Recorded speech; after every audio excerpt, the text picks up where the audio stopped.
Well, hello, my fellow viewers. Josh RV96 here, bringing you another flight simulator stream in which we're going to explore and fly the TBM930 from Westchester Airport to Nantucket.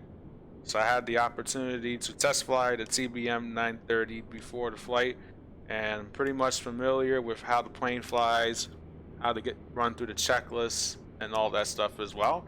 So this is going to be our second stream of this channel where I will continue to stream more Flight Sim 2020 content and also Lockheed Martin prepared version 5 as well.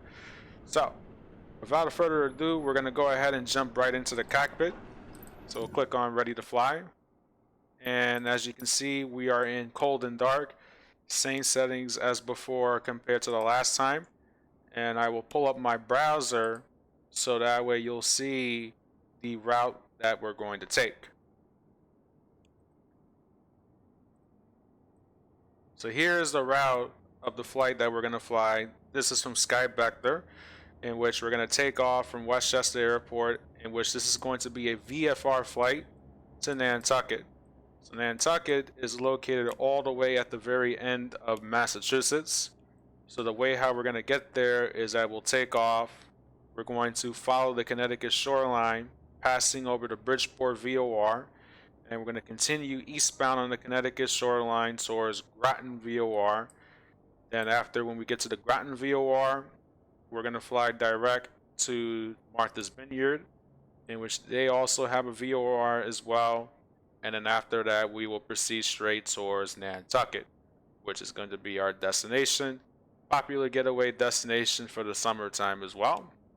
So throughout the flight, we're going to be cruising at 17,500 feet, since this is the maximum VFR altitude that you would fly legally if you're going eastbound, whereas if you're going westbound, the highest VFR cruising altitude that you can cruise at is 16,500. So this is a brief overview of the route that we're going to be flying, in which now let's go ahead and jump right into the cockpit. So as you can see, I have changed some of the features in Flight Sim, in which I have assigned the joystick hat switch, so that way I'm able to move around as opposed to looking 90 degrees to the left and 90 degrees to the right. Same thing as it would be in Prepared and also Microsoft Flight Simulator X, which that to me makes looking around a whole lot easier as well.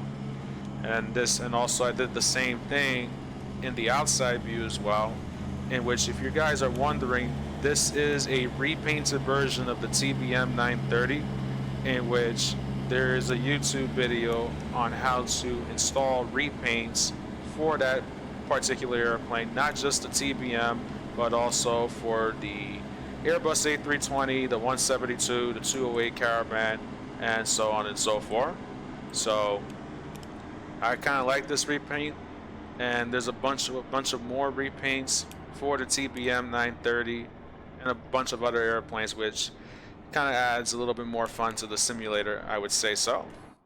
So now, going back into the cockpit, I'm going to be going through the checklist.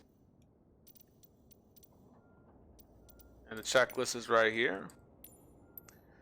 Alright, so now we're going to go ahead and do the before starting engine pre-flight inspection. So we're going to make sure that all of our exterior lights are off, which in that case they are. The interior lights are off. Crash lever. So basically this is your crash lever, which basically locks the generator and the other switch, the main generator, in place. So usually by default this would be in the down position, and then right before we start the engine we would lift it up like this. Starter is over there, make sure that's in the off position. Ignition is on auto. Auxiliary boost pump switch, you want to make sure that is off as well. So that is the auxiliary boost pump. This is the ignition. Fuel selector is in the manual position. Autopilot and trims are off. Then we're going to come down towards the bottom of the PFD, where we check our de-icing systems. So we have 3 of them: the airframe de-ice, the wing ice light, prop de-ice, and windshield. You want to make sure that all 4 of these switches are in the off position.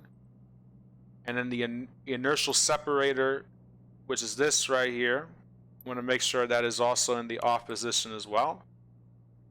Right here in the middle is your parking brake. Basically, it's a lever. To release the parking brakes, you just click on that. Parking brake is released. And to set it, you just turn the lever. Plain and simple. Then we have our landing gear lever. We want to make sure that is in the down position. Bleed for your oxygen. That's also in the off position. And then we're going to move to the throttle. The throttle in the TBM930 is pretty interesting because normally in turboprop airplanes, you have a throttle lever and a condition lever, but it looks like there is no condition lever in the TBM since it is incorporated into the throttle, such that after you start the engine and you taxi the plane, you have to turn the throttle to the left in order to put it in the taxi position, which I kind of find pretty interesting in the TBM930. I have flown TBMs before in Flight Sim X and prepared using Coronado's version, which is an older TBM. It did not have that feature as far as I remember. Fuel tank selector is also another interesting feature of the TBM, in which you don't have a fuel selector valve on both like you would normally do in the Cessna 172, but on top there's this feature right here that allows you to automatically select the tanks, which that is also pretty interesting. So the inside inspection is complete. Assuming that the walk around is already done, as you know, same thing as before, you check your controls, make sure the airplane is in good condition for a flight, which in that case it is. And now we're going to go right into starting the engine. So when we start the engine, normally since this is a turboprop airplane, I'm going to move the crash bar all the way to the top. Usually, if you're flying a turboprop plane, as far as I remember, you want to put the battery. You could put the source either on battery or ground power unit. Ground power unit is if you have a ground power truck that is connected to the airplane, you can hook that up without having to drain the battery. So now I'm going to put it on GPU right here. And as you can see, with Flight Sim 2020, there is no ground power unit, but in Prepared and Flight Sim X, if you own GSX, you can get a ground power unit, and also certain payware add-ons like the PMDGs and the Aerosofts, Airbuses do provide ground power unit, but this is something that they will eventually implement as time goes along. So I'm going to set the main generator, and I'm just going to put the source to battery. Now this warning message, I'm going to click on that. Actually, I'm supposed to click on the rightmost soft key. Oral warning, okay. Click that so that way you viewers don't get annoyed by that ringing sound. So generator is main. Test the de-icing system lights. TAWS system test, okay. Alright, so it looks like they're good. Actually, I didn't really need to move the knobs. I could just click this without having to turn on the de-icing system. Then we're also going to test the gear lights. Make sure that all the lights are working. And what's interesting about the TBM is that the gear lever is actually illuminated, which I have never seen before in any aircraft. That's pretty interesting. And also we want to make sure you got 3 greens. Fuel on board. So I've loaded the airplane with full fuel on both tanks. So we're good to go on that. Then we're going to go ahead and move on to the engine start. So in the engine start page, we're going to make sure the ignition is on auto, which in that case it is. I'm going to go ahead and turn on the boost pump, which this is that. In fact, this is supposed to be on. Now, this pushback truck, as you may have saw, probably one of the more annoying features in FS 2020. So usually in real life, you would yell clear prop, but just for the sake of it, I'm just gonna have the guy push me back so that way I don't run into him.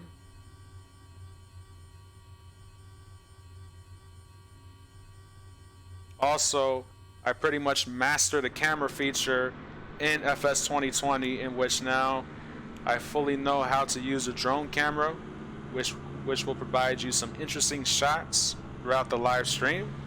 So as you can see, he's now hooking up my plane, where we're going to go ahead and commence the pushback.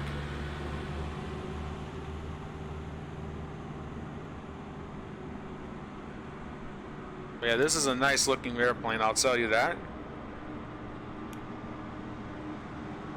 And this is obviously got to be the slowest pushback in the whole world. And again, I'm not a big fan of the pushback feature, in which eventually GSX is developing their program for Flight Simulator 2020, which that will be a lot better. So again, just gonna wait a couple of seconds, and then we'll go right back into the cockpit.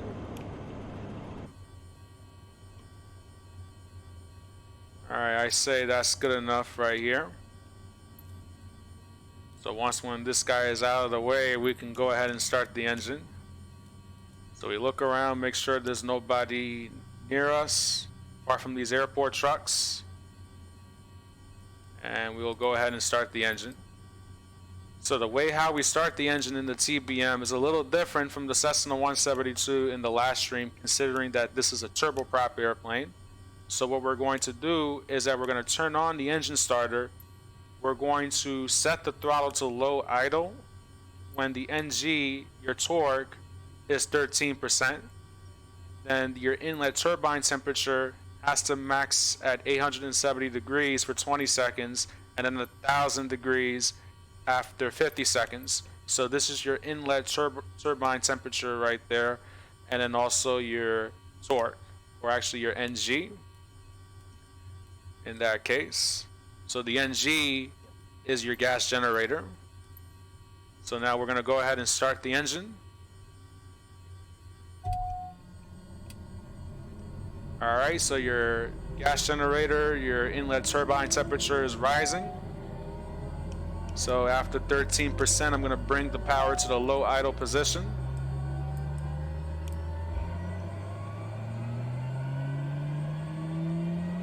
And the engine should be starting.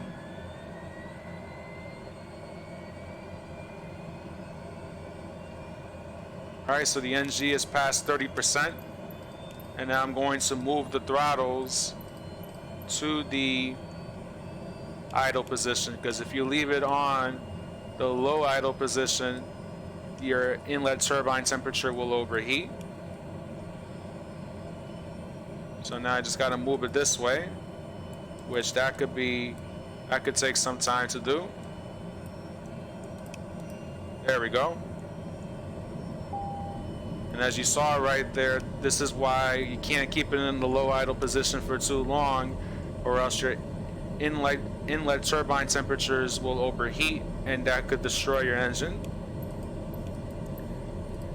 So NG should be 30% after 30 seconds, or 50%, so it's at 62, so it's in the green. Oil pressure, as you can see, they're in the green. Automatic starter, we're going to go ahead and turn that off since the NG is above 52%. And as you can see, it went off by itself. And then some more items that we also got to check off in this checklist is starter. We've already engaged that. Don't need to go over the motoring part of the checklist. And now we're going to do engine start.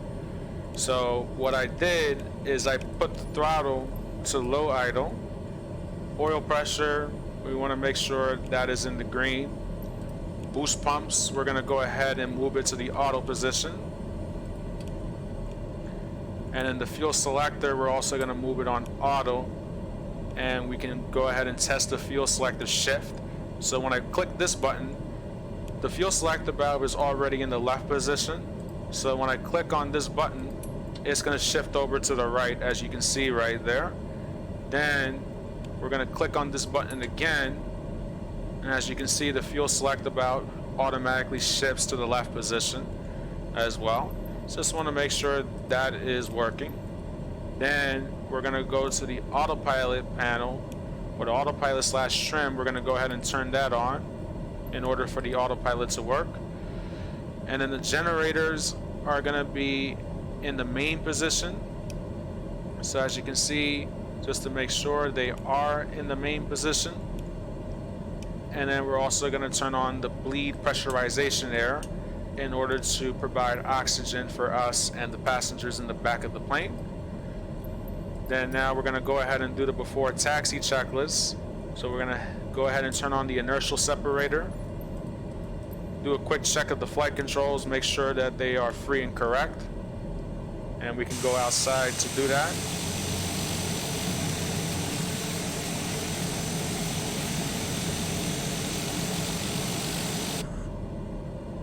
Alright, so the flight controls are good. Flaps are right there, so they're in the up position. Throttle, we're going to feather twice. So as you can see, it's a little buggy trying to do it by hand. So I'm going to feather and then bring it back up, and I'm going to do it again, so that way you don't want the RPMs to drop too much. So the TBM and also any turboprop airplane has this feature. Now I just got to bring the throttles back to where it was so we don't heat up the inlet turbine temperature. So the TBM and any turboprop airplane has a featherable propeller, such that if your engine were to fail at any point during the flight, the props will automatically feather, which will reduce the amount of drag needed, and this will allow you to glide a lot farther. So this is good. I'm going to go ahead and turn on the taxi light, and also I'm going to flick on the nav as well, and then parking brake is off. So in the meantime, I'm just going to go ahead and get all the frequencies set up. So we're going to go to navcom, throw in Westchester Tower, and we can transfer the frequency over, and then we'll throw in New York approach. And now I'm going to switch over to COM 2, in which actually I had to hold on to this button. Oh, actually I can do this instead. Somehow I haven't figured out a way to toggle between COM 1 and COM 2 in the TBM. So if anybody knows how to do that, that will be gladly be appreciated. So we're going to go on 133.8, and we're going to go ahead and let's grab the Addons.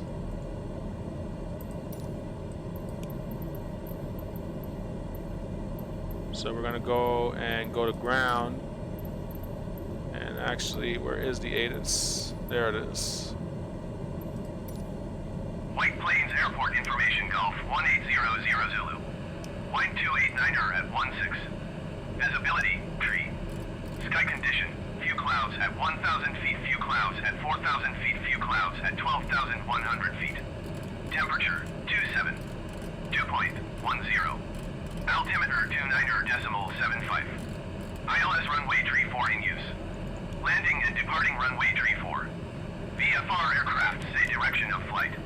All aircraft read back hold short instructions. Advise controller on initial contact you have, Golf. Alright, so I'll throw in ground. White Plains Airport information, Golf 1800 Zulu. Wind 289er at 16. Visibility, tree. Sky condition. Don't know why the visibility is 3 miles when it's not the case in the actual sim. Temperature, 27. So now I'm going to program my flight plan onto the G1000. ILS runway tree 4 in use. Landing and departing runway tree 4. So we're going to go to the MFB and we'll create our flight plan. All aircraft read back hold short So for the origin, we're going to put in Westchester Airport. Contact you have, Golf. And then we'll put in the destination airport as Nantucket, which is Kilo Alpha Charlie Kilo. and then we'll put in some en route waypoints, in which the first waypoint I'm going to put in is the Bridgeport VOR. And as you can see, there's a bunch of duplicates of the same 3-letter identifier. So the second option right here makes sense. So that way I don't pick a waypoint that takes me halfway across the world. Then we're gonna add another en route waypoint, in which I'm going to fly to the Madison VOR. That's going to be, Mike Alpha Delta. And we'll hit enter. See another duplicate waypoint, so we'll take the one on top. Then the next waypoint we're gonna put in is Groton. That's gonna be Golf Oscar November. Take the one on the bottom. And then there's another waypoint that I did mention that I was gonna put in. So that's gonna be the Martha's Vineyard VOR. So that's gonna be Mike Victor Yankee. So we're gonna go ahead and click on add en route waypoint. MVY. So the Martha's Vineyard VOR is already set, and that's all the waypoints that I really need. Then we're gonna zoom out, make sure that the route that we have right here matches with what we see on Skyvector.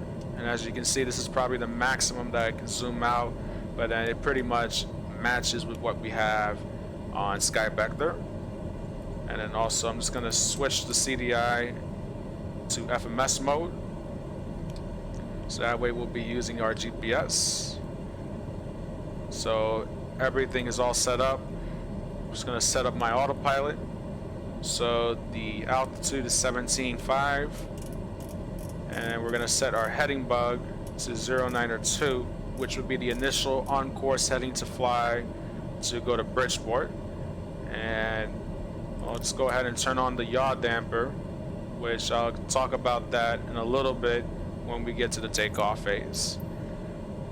Alright, so this is the before taxi checklist. I'm going to complete some of the items on the before and lineup checklist just to get that out of the way. So I'm going to go ahead and put the flaps to the takeoff position, and also we want to make sure our trims are set for takeoff. So it's going to zoom in. Bleed is on auto. Altitude select is going to be set 17.5. Transponder, we're going to pick up flight following when we're in the air. So in that case, to set your transponder in the TBM, you have to go to the MFD button, and you're gonna have to go to, see if I remember, nav and com. There it is. And if ATC wants you to squawk a specific code, you go to nav and com, hit the 1200, and then you put in whatever code ATC gives you in that case. So the transponder squawk is set.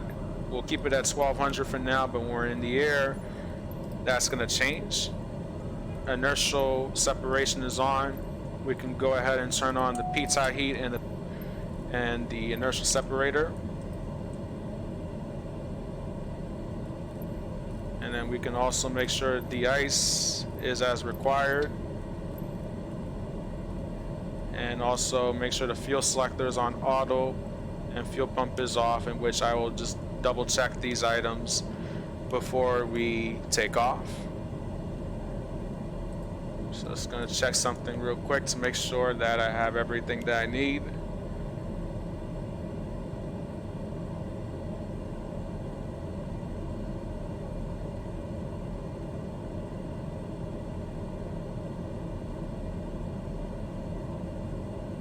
Okay.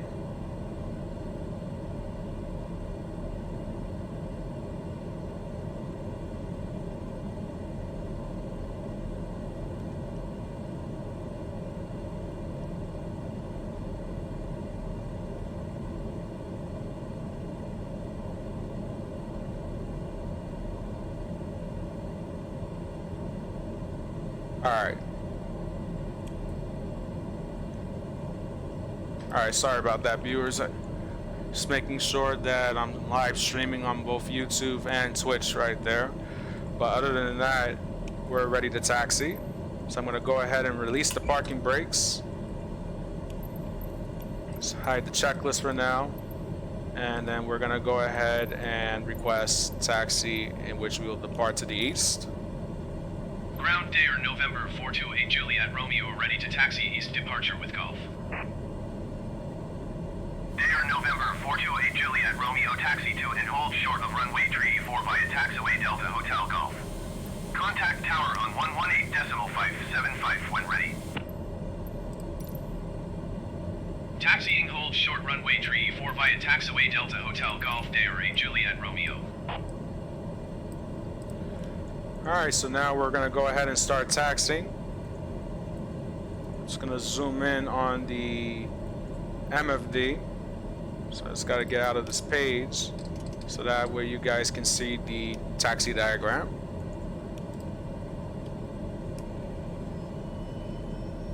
So with the TBM, just like any other turboprop, you're going to pretty much add just enough power to get the airplane to start moving.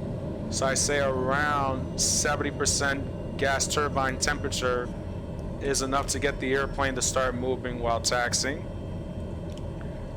And also you want to check both ways, make sure we're clear on the left, clear on the right. Because it is a heavy airplane and it is a powerful engine. So it requires a lot of inertia just to get this thing to move.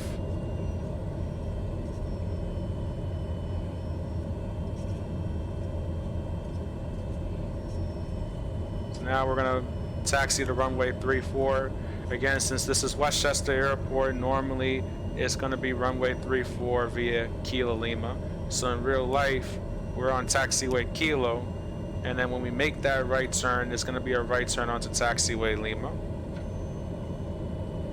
So as you saw right there, part of the reason why I moved the ailerons all the way to the right was due to wind correction. Since we have a crosswind from the right. Romeo, hold position, caution other traffic.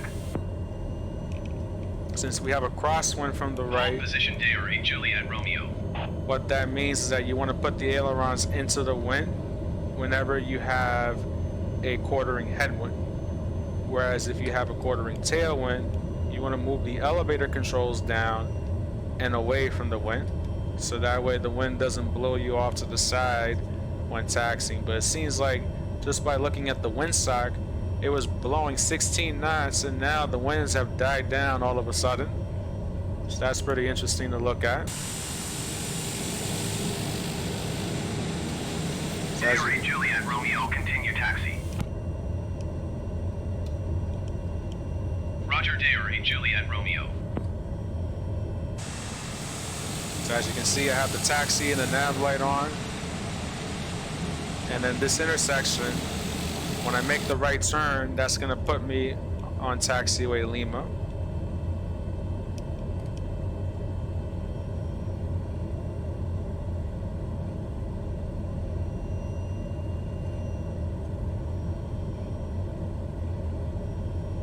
In the meantime, what I can do while taxiing is that I'll arm the flight director, since we will be using autopilot for the flight.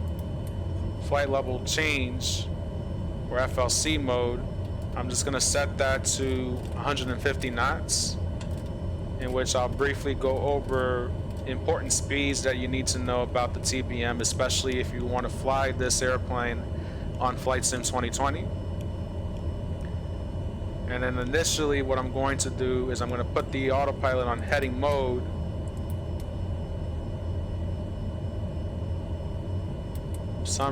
Now it's showing heading mode. So that way when I turn the autopilot on, I don't have to at least program the flight director while we're in the air. So now I'm just going to briefly do my flow. I'm going to go ahead and turn on the strobes, turn on the landing light, making sure that the boost pump is on, fuel tank is selected, in which I'll just double check those items right before we hold short.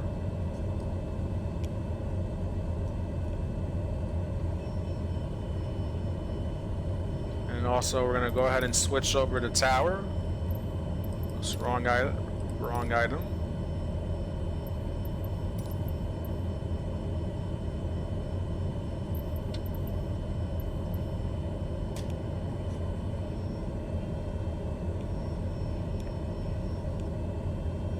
So, quick overview of the V speeds. Normally you would rotate at around 90 knots. VX, which is your best angle of climb speed, is 100 knots in the TBM. That gives you the greatest altitude gain in the shortest amount of distance. Whereas VY is your best rate of climb speed. That gives you the greatest climb rate over a given period of time, and that is 125 knots. The way how I found out about those beat speeds is that there is a POH, a pilot's operating handbook for the TBM930, which you can Google it yourself. I had a quick skim through the POH, and I kind of have an idea of what beat speeds that we're looking for that particular airplane. So now we're going to go back to the checklist. So as you can see, it's not that very intuitive of a menu. So before the lineup, we're going to make sure that the landing light is on, which it is, nav light is on, strobes are on, ignition is as required. We're going to keep it on auto. Boost pumps, we're going to keep it at auto. Fuel selector, we're going to keep that on auto. And that pretty much completes the before lineup checklist. So for the takeoff checklist, since you're flying a turboprop, normally you don't go full power in a turboprop. Main reason why is because you don't want to exceed the gas temperature, in which it cannot be higher than 104 degrees, because when that is exceeded, your inlet turbine temperature will also be exceeded, and then bad things are going to happen to the engine when you do that. So I'm just going to leave it at around 85 to 90% power during the takeoff. So torque 100%, rotation speed, we're going to rotate at around 90. 10 degrees nose up, pitch attitude is going to give us 125 knots, and we're going to apply the brakes before we retract the gear, so that way the wheels stop spinning before we put the gear up, and then we'll bring the flaps back up. So I'll go ahead and call the tower, let them know that we're ready for takeoff. Tower Dare, November 428 Juliet Romeo, ready at runway 34 East departure. Dare, November 428 Juliet Romeo, cleared for takeoff, runway 34 East departure approved. Cleared for takeoff, runway 34 Dare, Juliet Romeo. Alright, so we are clear for takeoff, so we're going to taxi onto the runway.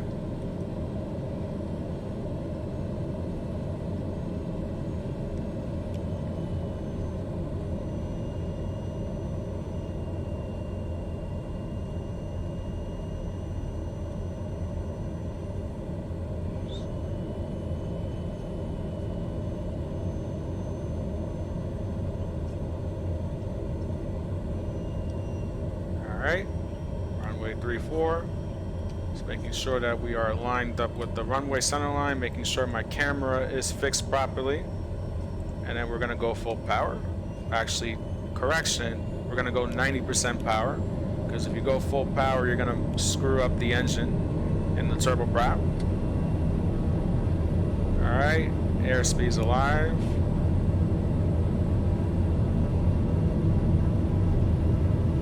And rotation speed is 90 knots.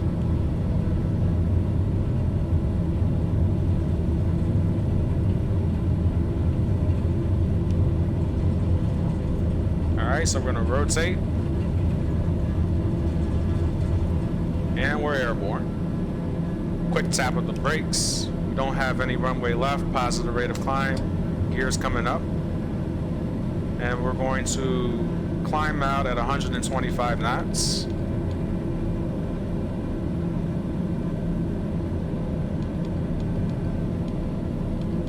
Dare, Juliet Romeo, continue for East departure. I will contact you next when you leave my airspace. Tower Dare November 428 Juliet Romeo, continue for east departure. So now eventually I'm going to start my right turn to the east, trying to gain some altitude so that way we can clear the terrain below us. And now we're going to start our right turn to go towards Nantucket. So I'm going to zoom out on the G1000 so that way you guys can see our flight path. Probably banking a little bit too much, so that way we don't scare the passengers.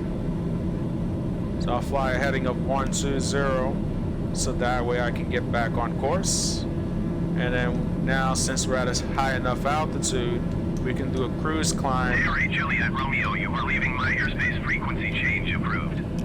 We can do a cruise climb of 150 knots. Tower Dare November 428 Juliet Romeo, frequency change. Now I'm going to go ahead and turn on the autopilot so that way I can communicate with New York Approach. Just rebug my heading bug, and I'm going to arm my nav. So what the nav mode does is that if you have GPS set up in the plane, what it will do is that it's going to track that GPS line that you just made, and then it's going to fly the GPS course for you. So now we're going to go ahead and contact New York Approach, or New York Departure in that case, and we're going to request flight following. New York Approach Dare November 428 Juliet Romeo is type Dare TBM930 miles northeast of White Plains. Request flight following. Dare November 428 Juliet Romeo, New York Approach. Squawk 2402.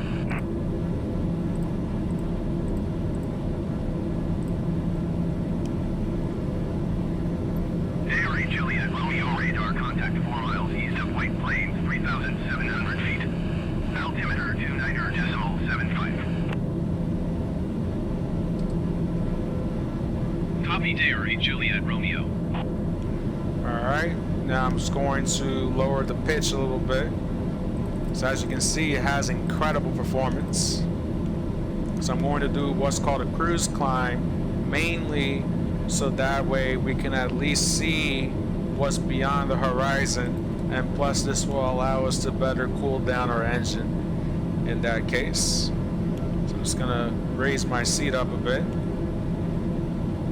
and then we'll continue this climb all the way to 17,500 feet.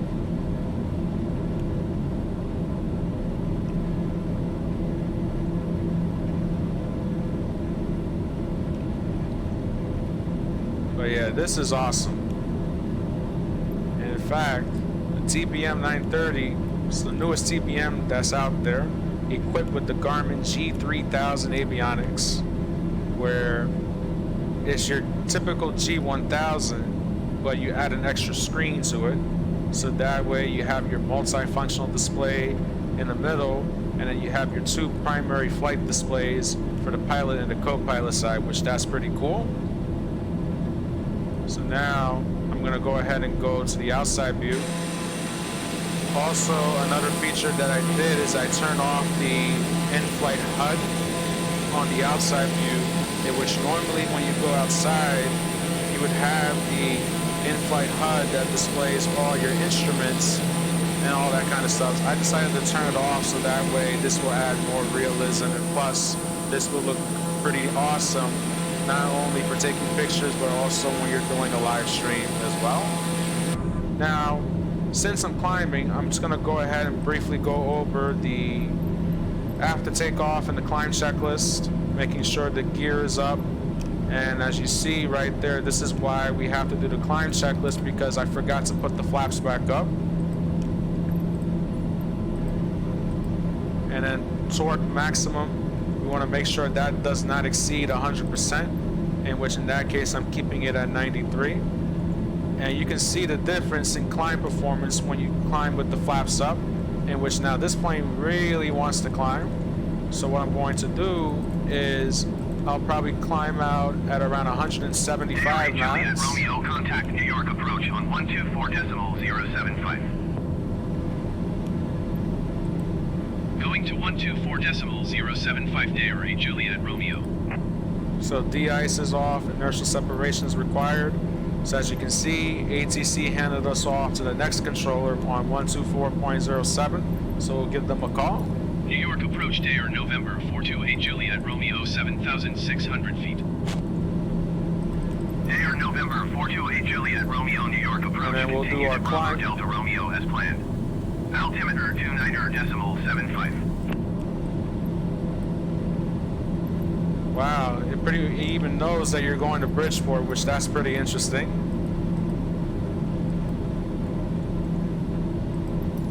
So I'm just going to run through the climb checklist. We're going to make sure we're climbing to 17.5. Altimeter is set.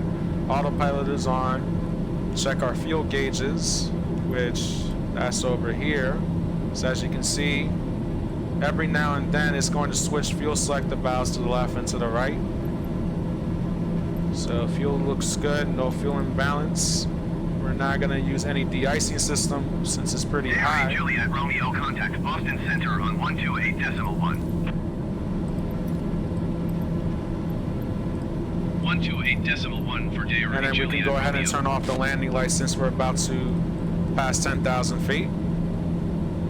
And as you can see, it's kind of buggy, in which when you have those menus set up, for some reason it does not allow you to click on the menu, click on the knobs in the plane. So I have to keep clicking the corner of the menu just for it to work. And then we will go ahead and contact Boston Center. Dare November 428 Juliet Romeo 9,800 feet. Dare November 428 Juliet Romeo Boston Center, continue to Bravo Delta Romeo as planned. Altimeter 29.74. Boston Center Dare Juliet Romeo cancel flight following. Oh crap. Dare I did not mean to do that. Center cancellation received. Squawk 1200. Frequency change approved.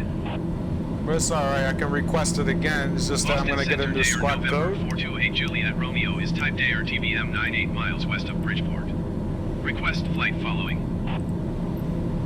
Dare November 428 Juliet Romeo Boston Center. Squawk 4305.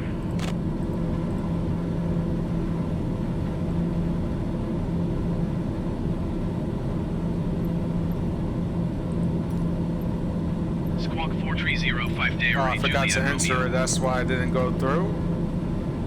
Dare Juliet Romeo radar contact 6 miles west of Bridgeport, 11,200 feet.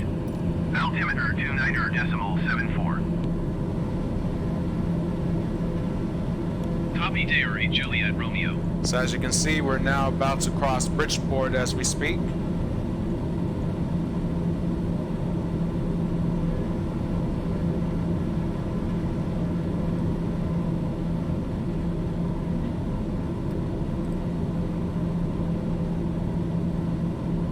So the TBM is a pressurized aircraft, and usually whenever you're flying at higher altitudes, you want to keep an eye out for the cabin pressure rates.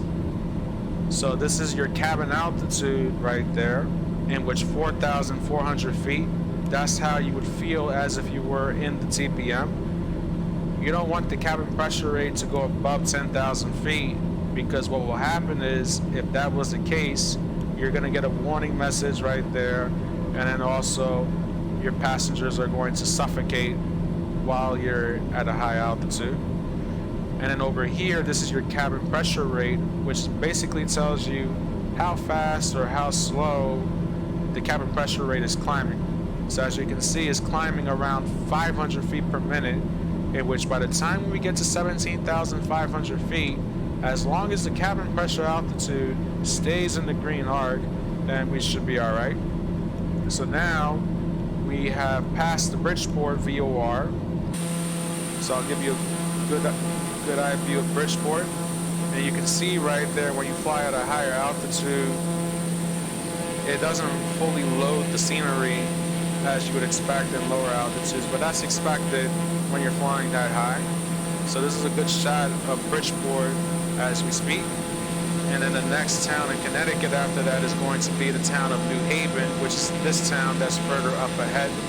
So we're going to be passing over New Haven and through to the Madison VOR. So now we're back in the cockpit, Just monitoring the airplane. 185 knot climb is not that bad. I could probably make it a little lower if I wanted to. So we can climb at 190 knots. But yeah, the maximum speed in the TBM930, as I checked in the POH, is 266 knots, in which it can go pretty fast. This is the one cool thing about turboprop planes, in which you have the performance that's close to that of a jet airliner, yet the landing speed and the takeoff speeds is more like a prop, in which you get the best of both worlds when it comes to operating a turboprop airplane, which that is pretty awesome.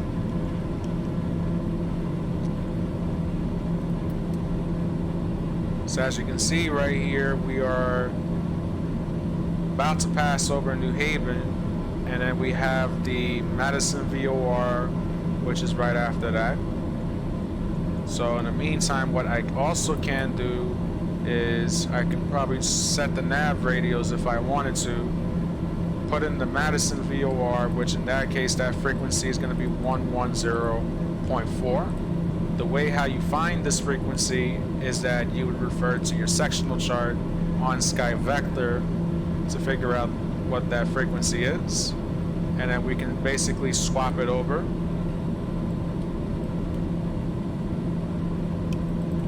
Which to me, I'm still trying to learn the TBM, and as you can see, the frequency went active. Now, if you do decide that if you want to track the VOR, you want to be very careful not to switch to CDI when you're on FMS mode, because what will happen is that it's going to take you out of FMS mode in real life. As you can see, it goes right into VOR, and now the FMS mode is automatically disengaged as a result. So to prevent that from happening, what you would do is bug your heading bug to your current heading, hit the heading mode, and then you switch over your FMS. So that way the autopilot doesn't do anything crazy that's going to take you off course. So now we're about less than 1,000 feet away from reaching our cruising altitude. And if you want to center the CDI, you just click on recenter CDI, and now it's going to take you on course towards the Madison VOR. And then you can also put in your bearing pointers as well. It works just like a G1000 Cessna 172. So if you're familiar with the G1000 Cessna 172, this is pretty much the same concept. Now, I did not meant to click on this button, so I'm going to... Harry Juliet Romeo, contact Boston Center on 124.525. So another handoff right there. Going to 124.525. And now we're going to level off at 17,500 feet.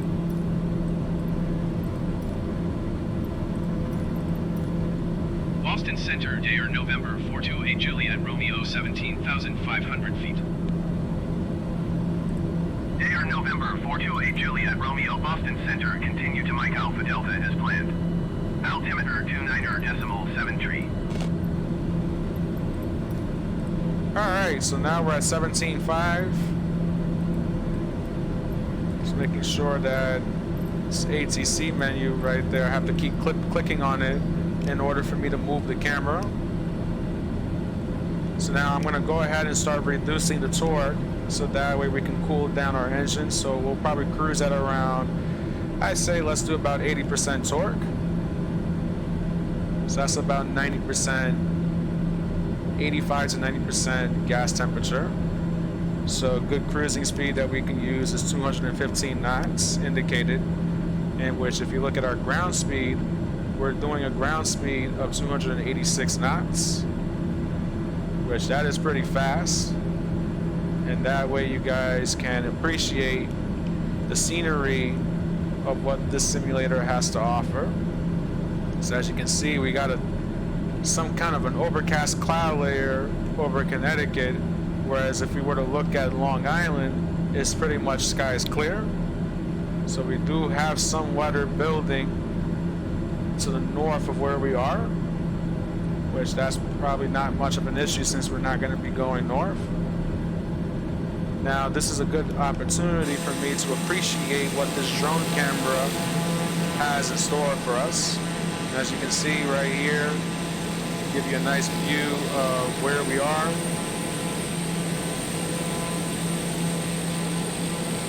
And as you can see, I'm still trying to learn the drone camera, which is why the camera keeps on stuttering. Dairy Juliet Romeo, contact Boston Center on 124.85.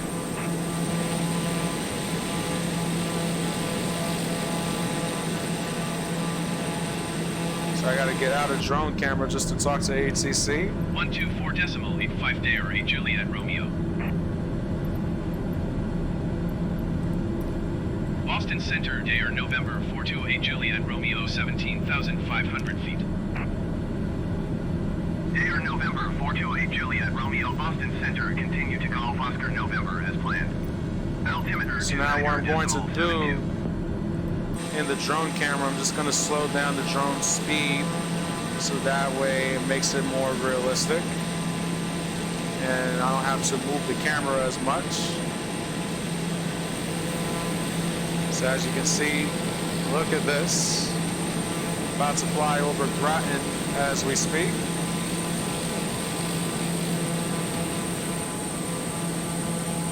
And then we can also move the drone camera up a bit.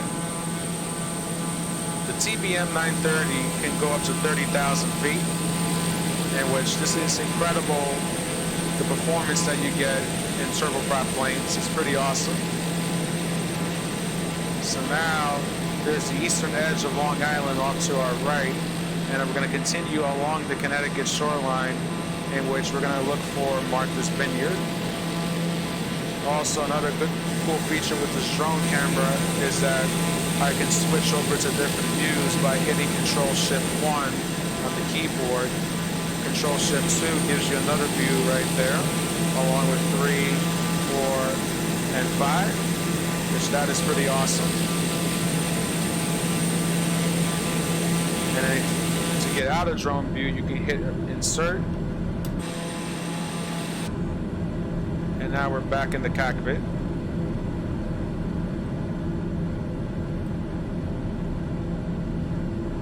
So right now we are we just passed the Connecticut River, and Groton is going to be the next waypoint that's coming pretty soon. So this is our ground speed information. We're going to arrive at the Groton VOR in about 2.5 minutes, and we have about 12 nautical miles to go. So as you can see, it's pretty much smooth sailing all the way around. Now, this is not the time to relax.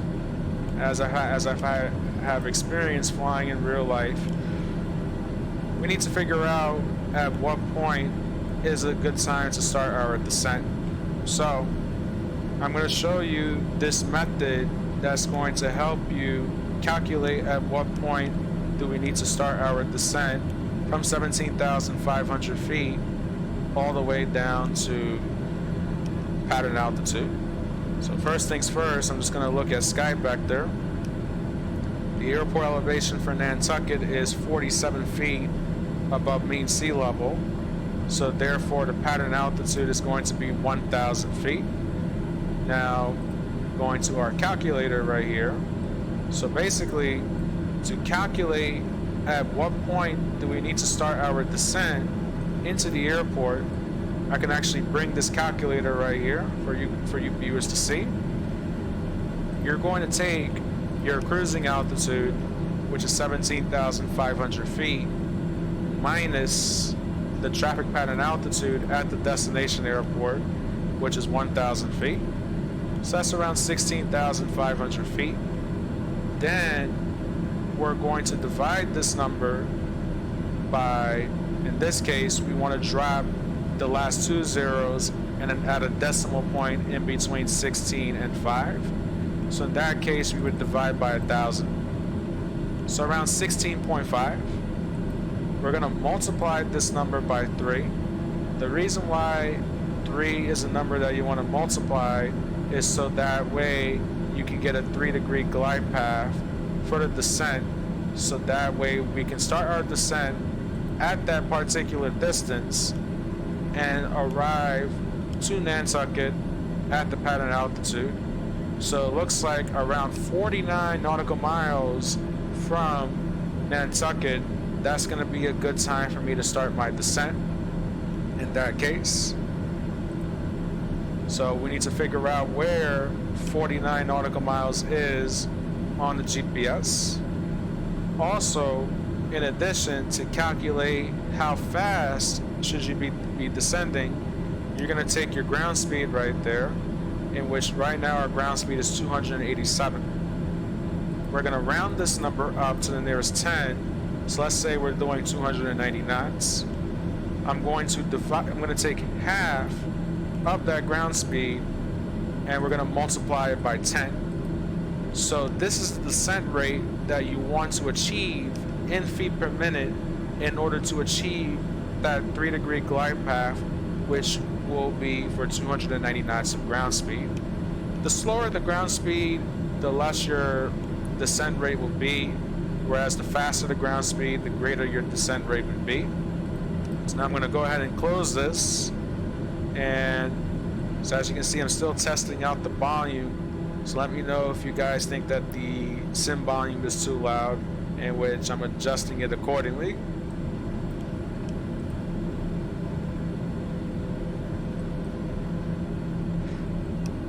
And as you can see right there, we're just past Groton, coming up on Westerly State, Connecticut. So now I'm going to figure out on Skyvector how far 49 nautical miles is from Nantucket, and it looks like I'm going to have to do my descent before reaching the Martha's Vineyard VOR. So if I have 26 nautical miles to travel, that means in approximately 23 nautical miles from the Vineyard VOR, that's when I'm going to start my descent. Right now we're about 56 nautical miles from the Martha's Vineyard VOR, so in that case, when we get to 23, that's when we will start our descent into Nantucket.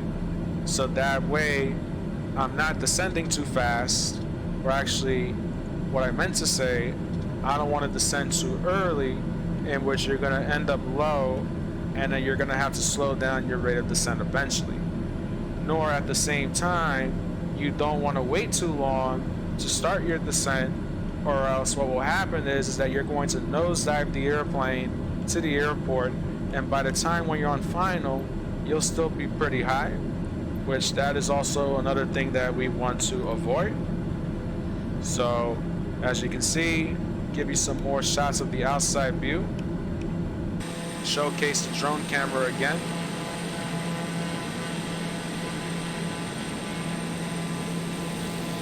And as you can see off to our right, that is Block Island, which is also another popular VFR airport to go to. If you're flying the Cessnas or the Bonanzas, this is a good airport to go to. And then now, definitely enjoy the scenery of what this sim has to offer. This is pretty awesome.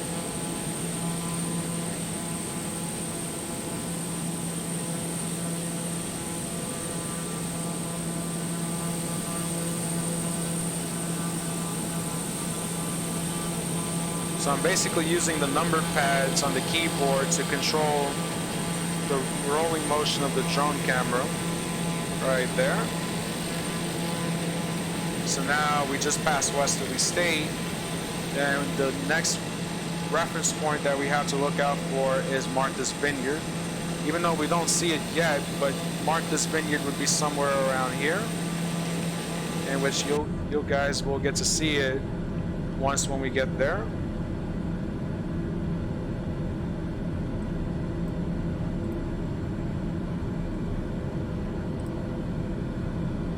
Going to turn down the sim volume just a little.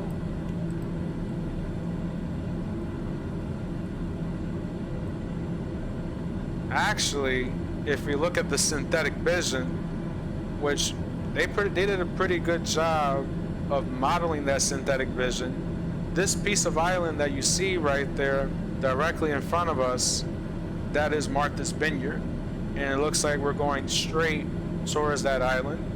Then the island that's after the Vineyard, which is the smaller island off to our 1 o'clock, that is Nantucket. So that is where we're going to be landing at as well, in which it provides some excellent visibility that otherwise it would be hard to see outside, especially if it's a hazy day. So now the magic number for our descent is 23 nautical miles from the Vineyard VOR. So right now we're about 40 nautical miles away, in which I'm going to show you how to use the VS feature of the autopilot. And then also we can move around the cabin as well, even though I still haven't figured out a way of how to move towards the passenger view. But say if you want to go back to the original view, what you do is that you would hit shift space, and actually I gotta move to the left, or actually I can actually move around the airplane, which this is pretty nice. But yeah, this is just me experimenting around with the camera. So I'm gonna hit shift space and try to get back to the pilot seat, but eventually I have it mapped to my joystick, which makes it a little easier.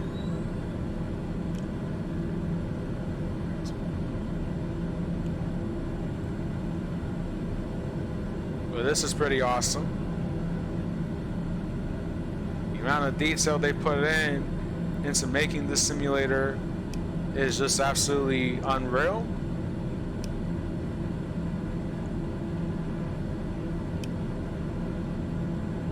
As you can see, there's an airport down there. Don't know what airport is this, but we can check on the G3000, in which this happens to be. Let's see if we can zoom out. And I gotta get out of this page. That happens to be Quiznet State, Rhode Island. So Providence, Rhode Island is just off our left wing.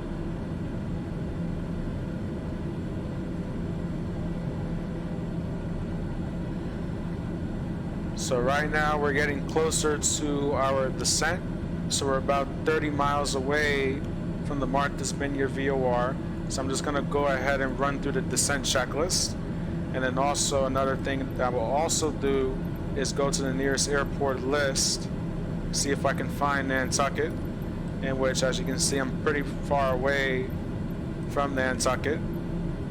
Or alternatively, what I can also do is to set up the frequencies for Nantucket, which is also another thing that I would obviously do in real life to make sure that we have all the frequencies set up, in which I should have set up the frequencies beforehand, but now it's going to be a mad rush just to get it set up.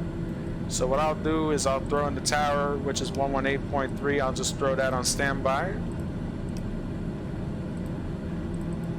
And then the Addons is 127.5, so I would like to get that as well.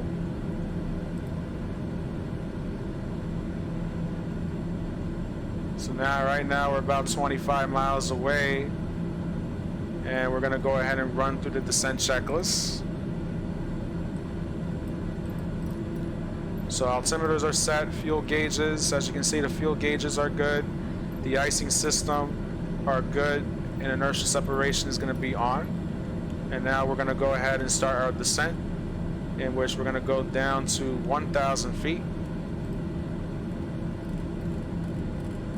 And we're going to descend at around 1,500 feet per minute. So this is going to be a cruise descent, in which I'm going to keep the same true airspeed in the cruise as I would do in the cruise.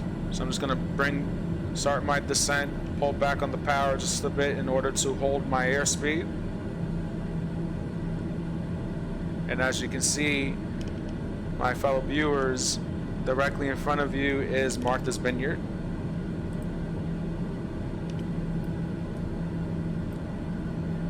And eventually, as we get closer, I'm going to go ahead and try to listen to the Addons for Nantucket, before we can go ahead and contact the tower.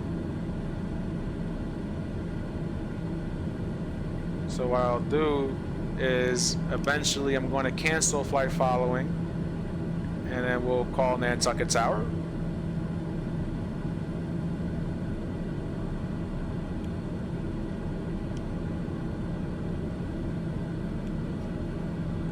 So as you can see, we're doing a nice steady descent, 285 knots of ground speed, so I would say around 1,500 feet per minute. Descent rate is what we want.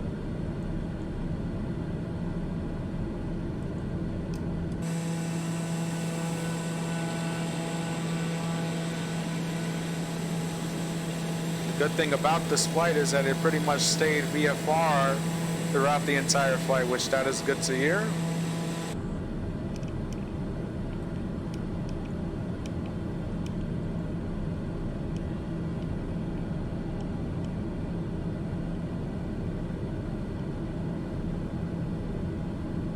So now we'll overfly, mark this vineyard, and then it will be a slight turn to the right towards Nantucket, which that is Nantucket right here.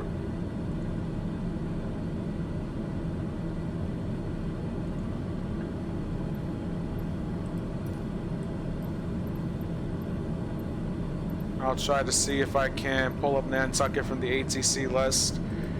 And as I said, I'm not a big fan of the ATC in Flight Sim 2020. I do most of my flying on VATSIM. So as you can see, this is Nantucket Memorial Airport. We'll grab the Addons. Nantucket Airport information Golf 1900 Zulu. Line 276 at 22. Visibility 10. Sky condition, few clouds at 900 feet, few clouds at 4,800 feet, few clouds at 12,100 feet. Temperature 23. 2.10. Altimeter 29.68. ILS runway 24 in use. Landing and departing runway 24. VFR aircraft say Wow, the direction pressure flight. really went All down. aircraft read back hold short instructions. Advise controller on initial contact you have Golf. Okay, I'm just gonna slow down my rate of descent right there. Nantucket Airport information Golf. And we're still pretty far away from Nantucket, in which at this point I'm just going to go ahead and cancel flight following with Boston Center. And somehow Boston Center contacted me and I never got it. So this is what happens when you try to switch over to COM2, right? Juliet Romeo 12,400 feet. Air November 428 Juliet Romeo Boston Center, continue to Mike Victor Yankee as planned. Altimeter Looks like we're getting some turbulence right there. And some pretty intense one. Boston Center Dare 8 Juliet Romeo cancel flight following. Dare 8 Juliet Romeo Boston Center cancellation received. Squawk 1200. Frequency change approved. Alright, so now we're gonna go ahead and proceed. Find Nantucket on the list. Have Nantucket Tower, I'll monitor them for now, such that when we're 10 miles from Nantucket, that's when we will call them. And they are using runway 24, in which in that case we're looking at a right downwind for runway 24. So for your viewers to see how am I going to approach the airport, I'm going to pull up the airport diagram on Sky Vector, which is Nantucket right there. So we're going to be approaching the airport from the northwest. I'm going to set up for the midfield right downwind for runway 24. So we'll turn base and final.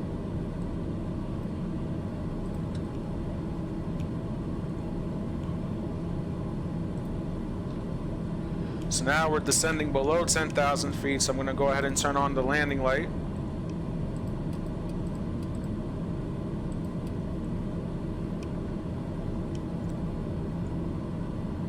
And now our ground speed is now down to 250 knots, so I'm going to reduce my rate of descent to around 1250.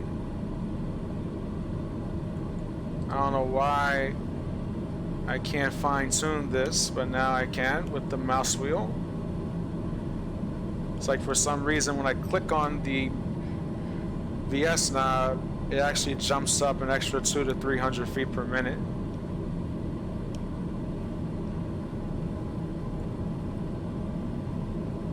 So as you can see, we have about 8,000 feet more to go. There's Nantucket.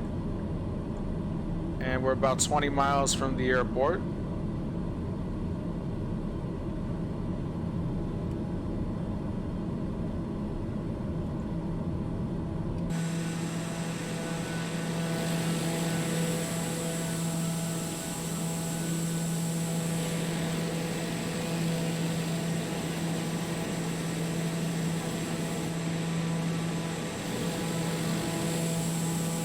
It's absolutely incredible.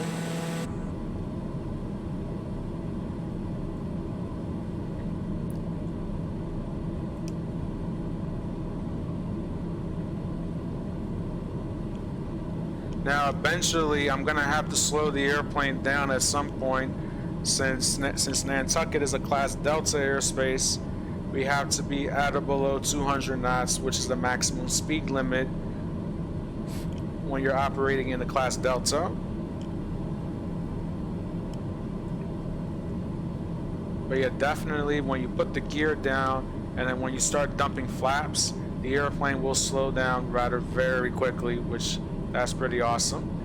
And I'm just gonna increase my rate of descent slightly so that way I don't run the risk of arriving at the airport a little bit higher than normal.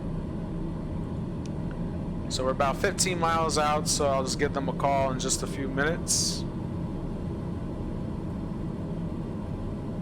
And then the airport should be directly in front of us.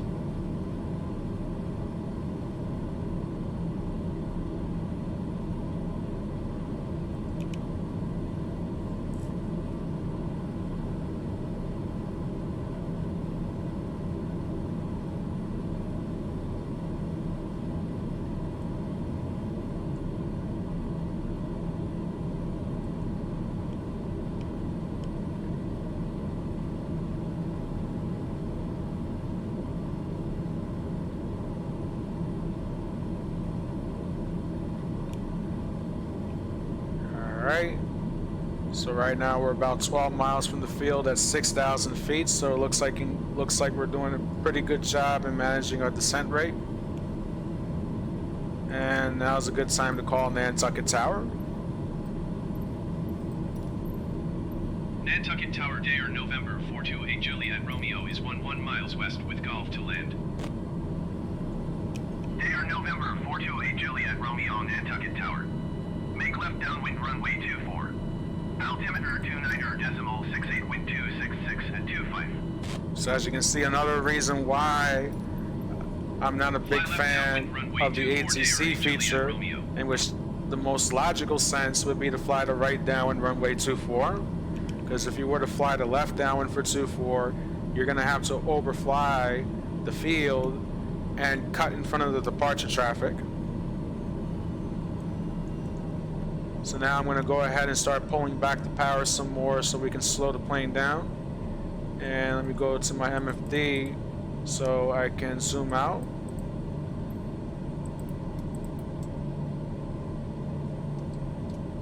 There we go. So I'm just going to pull back on the power just a bit. Maximum gear extension speed in the TBM is 178 knots along with flaps approach. Well, I meant to say flaps takeoff. And then when you put flaps full, you have to be at or below 122 knots, in which when you put flaps full, this plane really slows down quite a lot. So I have the airport on my synthetic vision, and I have the airport in sight. So now I'm going to go ahead and kill the autopilot since I don't need it anymore. Kill the yaw damper and the flight directors. And I'll just go ahead and start putting flaps approach. That's gonna help me slow down quite a lot. And as you can see, there's a lot of altitude I gotta lose. So I'm just gonna go ahead and drop the gear early. Normally I would drop the gear when I'm in the pattern, but then again, we gotta really lose that altitude.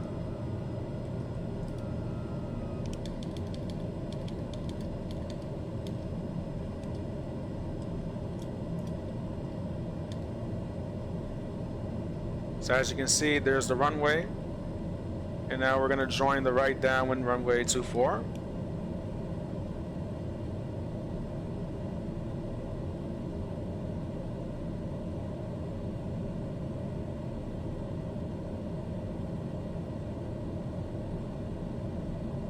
And eventually when I level off, I'm just gonna pitch for level flight, so that way this will allow me to slow the airplane down even further.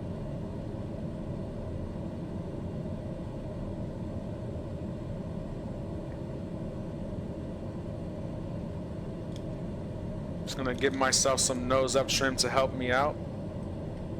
And now we're on the right downwind for runway 24.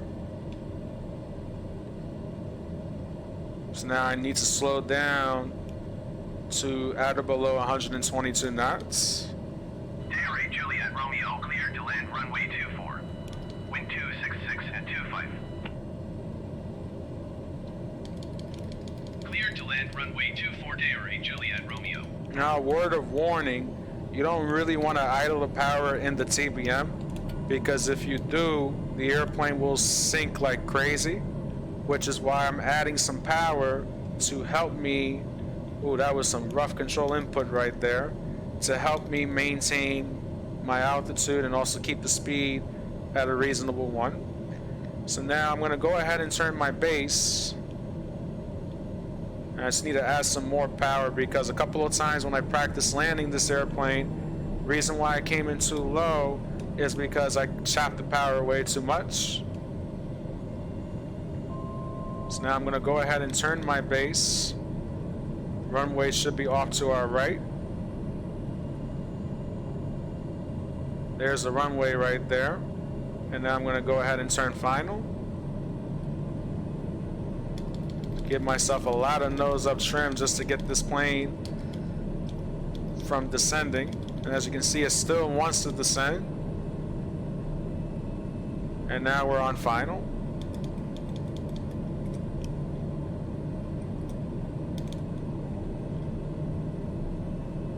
Alright, so now I'm just going to correct the glide path. Our purge speed in the TBM is around 85 to 90 knots. That's the speed that you want to be when you're landing this plane. And you just got to be very, very careful not to chop the power all the way, because if you do that, the airplane will sink like crazy.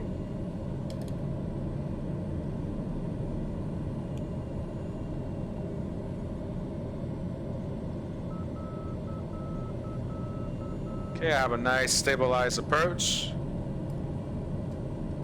Okay, my gear's down 3 greens.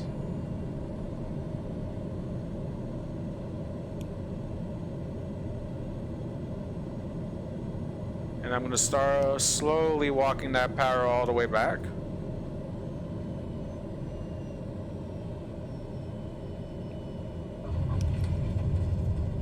Sexy landing.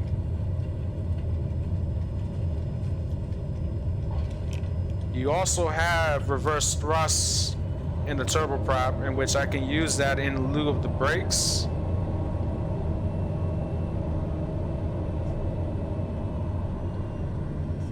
Dairy Juliet Romeo turn next taxiway. And I'm going to go ahead and exit the runway. Dairy Juliet Romeo contact ground on 132.5. Going to 132.5 Dairy Juliet Romeo. And we'll just stop right here. Clean up the airplane before I call ground. So I'm just going to quickly run through my checklist once again. Alright, so taxi light, we're going to go ahead and turn it on. Nav off, strobes off. And de-icing system is off. Trim, we'll reset the takeoff in just a bit. And we can go ahead and retract the flaps. And then I'll zoom in on my airport diagram. So that way we know that we're going to parking. And as you can see, I don't really trust the ATC instructions on the sim, mainly because the taxiways don't match with their real life counterpart. Nantucket ground, Dare November 428 Juliet Romeo, request taxi to parking. Dare November 428 Juliet Romeo, taxi to general aviation parking using taxiway Alpha Bravo. Taxiing to general aviation parking via taxiway Alpha Bravo Dare Juliet Romeo.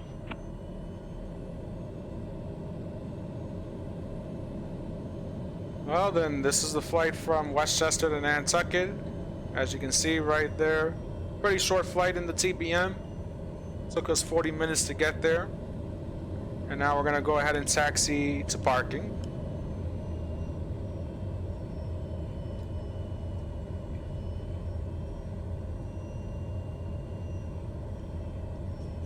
And again, I have to deal with this airport truck yet again. But at least the good thing is, no, I take that back. There's another guy blocking the taxiway that I'm supposed to go to, which I make a left turn. This guy is in the way. But there is a way that I am aware in FS 2020 that you can disable the airport trucks so that way they don't get in your way. Because this is the same problem that I used to have in FSX.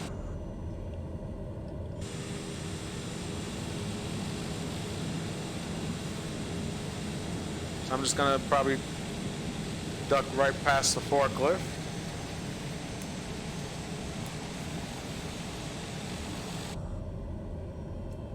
And then there's this Bonanza off our right wing, so this is why I put in this situation, since you have a large wings, you gotta pretty much go off the yellow line just a bit so we don't clip this guy.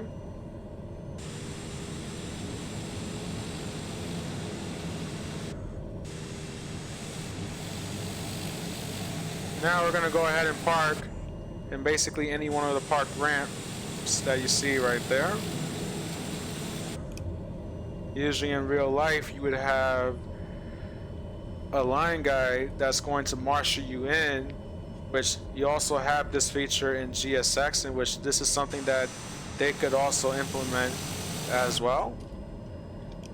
Now we're gonna go ahead and shut the airplane down. So we're gonna go ahead and do our shutdown checklist. Trying to bring back the checklist menu. And we're gonna go ahead and set our parking brakes. Again, the checklist feature is pretty buggy. And I'm just gonna get rid of this oral sound. Parking brake is on. We're gonna go ahead and turn off our lights. So basically our taxi light. All this is off. Interior lights we don't need. Fuel selector, we're gonna move that to the manual position. Autopilot trims are off. And then we're gonna go ahead and turn off our bleed. Now the throttle is gonna be at flight idle for 2 minutes, in which I tried this feature. Actually, I'm not sure how it is in the real TBM, but usually if you keep it in the flight idle for too long, your inlet turbine temperature will start to rise rather pretty quickly. So I'm just gonna move it on low.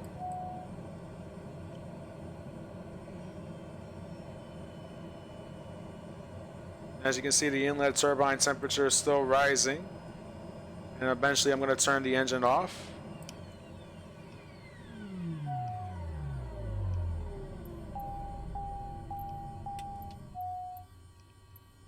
Alright, so the inertial separators are off.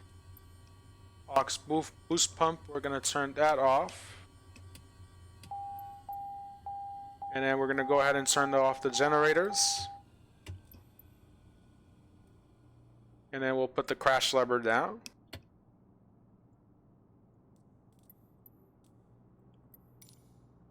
Well, viewers, I hope you guys have enjoyed this short flight from Westchester Airport to Nantucket in the Dahir TBM930. So as you can see right there, pretty straightforward VFR flight, in which if you guys have enjoyed the stream, please feel free to hit the like button on YouTube and make sure you subscribe to me on both YouTube and Twitch, JRV96, as I will continue to produce content involving Microsoft Flight Simulator 2020 and also Lockheed Martin Prepared version 5 as we progress along. So as you can see, overall the flight went smoothly, no issues to report, in which eventually as we progress forward in this channel, as we go into the month of September, since I'll be starting work again, I will be uploading videos. I'll stream videos usually on the weekends. The reason why I'm streaming on a Tuesday is mainly because I'm off from work. I have plenty of free time, in which I'll provide you guys with more content as we progress along. So with that being said, this is the end of the flight. I hope you guys have enjoyed the stream, and eventually I will be getting a face cam pretty soon in the month of September, in which when I have that, you'll be able to see my face, so that way you'll see who I am and not take it as if you're listening to a voice. But other than that, thank you guys for watching. I will see you guys next time in the next stream.